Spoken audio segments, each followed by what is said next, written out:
Bonjour chers auditeurs de l'ODJ Média, notre chroniqueur invité, Aziz Bousseta, partage son avis et sa réflexion, dans un article qu'il a intitulé « Et finalement, Aziz Akanouche parla aux Marocains », qu'on écoutera ensemble dans ce podcast.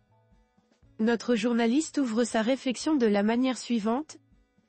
Faut-il se réjouir des récentes prises de parole du chef du gouvernement Aziz Akanouche ?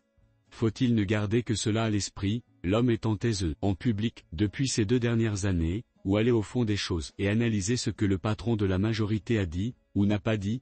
Les deux. Notre chroniqueur invité commence par expliquer au début de son article. Sur le fond, M. Akanouche a développé, au Parlement et à la télé, sur un temps cumulé de près de 3h30, son bilan d'étape. Et le moins que l'on puisse dire est que bien des choses ont été réalisées, sur pratiquement tous les plans, éducation et santé, investissement et logement, aide directe et aide à l'entreprise, tout cela a permis au chef du gouvernement d'égrener les chiffres, en millions et en milliards. On peut reprocher bien des choses à Aziz Akanouche et à ses ministres, mais pas celui de ne pas s'investir dans leurs missions respectives.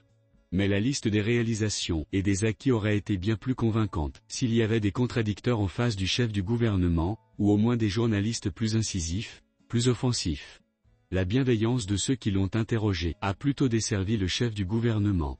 Et si on devait s'arrêter sur un point, un seul, parmi tous ceux que Si Akanouche a développés, ce serait celui de l'emploi. Les chiffres dansent et se contredisent, entre le million d'emplois à créer que promettait le RNI en campagne électorale, entre les dizaines de milliers d'emplois créés depuis le début du mandat gouvernemental au dire du ministre de l'Industrie, entre les centaines de milliers d'emplois détruits en 2 ans selon le HCP. Retenons surtout cette contradiction. Le 5 février, le HCP affirme qu'entre l'année 2022 et 2023, l'économie nationale a perdu 157 000 postes d'emploi, et dans son discours au Parlement, M. Akanouche affirme qu'en moyenne, entre 2022 et 2023, les activités non agricoles ont créé 116 000 emplois nets. Qui croire ? Pour rappel, nos confrères de Tel Quel ont écrit voici quelques semaines que M. Akanouche, choqué par les chiffres du chômage, 13% en général, 35,8% pour les 15 à 24 ans, a confié le traitement de cette question au cabinet McKinsey, sans qu'il y ait eu démenti, ni clarification ni explication du chef du gouvernement, d'un membre du gouvernement. Et même du gouvernement dans son ensemble. S'il devait y avoir un contre-exemple, pour infirmer les assertions de type tout va bien, Madame la Marquise, ce serait bien celui de l'emploi. On peut aller aussi sur les chiffres de l'AMO, contestés, ceux de l'investissement, non attestés, le secteur de l'éducation, chahuté, celui de la santé publique, rudement affecté. Sur la forme, le genre humain remarquera que M. Akanouche s'est adjoint les services de médiatraîneur, pour éteindre sa phobie des médias. Bon travail, mais il y a du travail à faire encore. Il reste 2 ans et demi pour cela.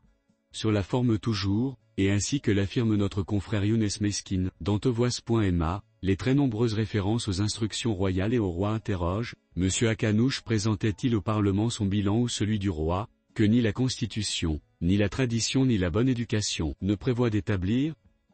Le roi décide de la politique générale du pays, en conseil de ministres, et tient des réunions de travail pour le suivi de l'exécution de cette politique générale et sa déclinaison en politique publique. Au Parlement, le chef du gouvernement doit présenter son bilan à lui et en assumer la responsabilité, sans invocation systématique de la volonté royale, exprimée de bien diverses manières sur bien des canaux de communication. L'auteur conclut son article en ces mots. Que retenir donc de cette sortie du chef du gouvernement, après plus de 2 ans de mutisme médiatique ? Rien de bien particulier.